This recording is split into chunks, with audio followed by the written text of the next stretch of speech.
Hi friends, வீரா சீரியலில் நாளைக்கான episode ப்ரோமோவில் என்ன நடக்க போகுதுன்னா, கண்மணி வீராவை பார்த்து அந்த தாலியை கலத்தி அவன் மூஞ்சிலே எரிஞ்சிட்டு வா வீரான்னு சொல்ல, இங்கே பாரு வீரா, அவசரப்பட்டு எந்த முடிவும் எடுக்காத. மாறனை பற்றி உனக்கு நல்லாவே தெரியும். அவன் எதுக்காக இப்படி பண்ணாங்கிறத நீ கண்டிப்பாக ஒரு நாள் புரிஞ்சுப்ப வீரான்னு வள்ளி சொல்கிறாங்க. வேண்டாண்டி வீரான்னு அவங்க அம்மாவும் சொல்ல, இங்கே பாரு வீரா, இவன் உன் அண்ணனை கொன்னவன், இவனோட தாலி உன் கழுத்தில் இருக்க தேவையில்லைன்னு அவங்க அத்தை சொல்கிறாங்க. இப்போ அந்த தாலியை நீ கலட்ட போறியா இல்லையாடின்னு கண்மணி கேட்க, அவளுக்கு தெரியும் அவள் கலட்ட மாட்டான்னு வள்ளி சொல்கிறாங்க. எல்லாத்தையும் அமைதியாக கேட்டுட்டு இருந்த வீரா அப்புறமா மாறன் கிட்ட வந்து, நீ என்னை ஜெயிச்சிட்டேன்னு நினைக்கிறியா? எந்த தாலியை கட்டி என்னை சொந்தமாக்கலான்னு நினச்சியோ அந்த தாலி தான் உனக்கான தண்டனை. லைஃப் லாங் நீ அந்த தண்டனையை அனுபவிக்க போகிறேன்னு சொல்ல, அப்படியெல்லாம் சொல்லாதம்மா வீரான்னு வள்ளி சொல்ல, நான் உங்களை வள்ளி அம்மான்னு தானே கூப்பிட்டேன்.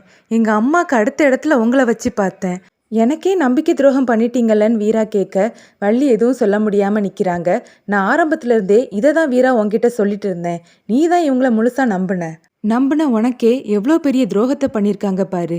இங்கே பாரு வீரா, அந்த தாலி வேணா உன் கழுத்தில் ஒரு கயிறா கடந்துட்டு போகட்டும். அதுக்காக நீ அந்த வீட்டுக்கு போய் வாழணுங்கிற அவசியம் கிடையாது. நீ மட்டும் இல்லை, இனி நானும் அந்த வீட்டுக்கு போக மாட்டேன்னு கண்மணி சொல்ல, ஐயோ கண்மணி அப்படியெல்லாம் சொல்லாதன்னு ராகவன் சொல்கிறாரு. இல்லை, நீங்கள் எல்லாரும் எப்போ அந்த மாறனுக்கு சப்போர்ட்டாக நின்னீங்களோ, இனிமேல் உங்கள் குடும்பத்துக்கும் எங்கள் குடும்பத்துக்கும் எந்த சம்மந்தமும் கிடையாது, எங்களை விட்டுருங்கன்னு சொல்லி கண்மணி கையெடுத்து கும்பிட்டுக்கிறாங்க. அவசரப்படாத கண்மணி, இதுக்காகவா உனக்கு பார்த்து பார்த்து கல்யாணம் பண்ணி வச்சோம் நாங்கள் அம்மா கேட்க, வேண்டாமா, அண்ணன் செத்து போனப்பவே எல்லாமே முடிஞ்சு போச்சு. அதுக்கப்புறமும் வாழ்க்கை இருக்குதுன்னு நம்பினது நம்ம தப்பு தான். வா இங்கேருந்து போகலாம். இதுக்கப்புறமும் நான் அங்கே போய் தான் வாழணும்னு நீ சொன்னேன்னா நீ என்னை பணமாக தான் பார்ப்பேன்னு கண்மணி சொல்ல எல்லாரும் ஷாக் ஆகுறாங்க.